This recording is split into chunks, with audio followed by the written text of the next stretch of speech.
আচ্ছা, আমি এই দাদার বাড়িতে এসেছি, ফিজিওথেরাপি করতে এসেছি। তা দাদা অ্যাপোলো হসপিটালে ডাক্তার দেখিয়েছে। তা এখানে ইউএসটি এবং টেন্স দুটো মেশিন দিতে বলেছে। তা দাদার মুখ থেকেই শুনে নিই ডাক্তার কী কী বলেছে। জি হাই, আমি মিস্টার বাদল হোসেন।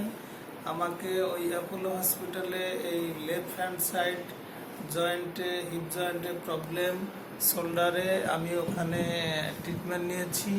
পরে অ্যাপোলো হসপিটাল থেকে আমাকে আল্ট্রাসাউন্ড এবং টেন্স ফিজিওথেরাপি অ্যাডভাইস করছে। তো আমি আসলে সুনির্দিষ্ট কোনো ব্যক্তি খুঁজে পাচ্ছিলাম না। পরে এই অমিত দাদার সাথে আমার পরিচয় হয় এবং ওনাকে আমি কন্ট্যাক্ট করি। উনি অলরেডি আমার থেরাপি দিচ্ছে, কন্টিনিউ করতেছে এবং উনি একজন ভালো থেরাপিস্ট বলে আমার কাছে এখন পর্যন্ত মনে হচ্ছে। অতএব দেখি উনি কতটুকু ভালো কাজ করেন ইনশাআল্লাহ। আচ্ছা, এই মেশিনগুলো দেখে নিন। ইউএসটি মেশিন আর পাশেই রাখা আছে টেন্স।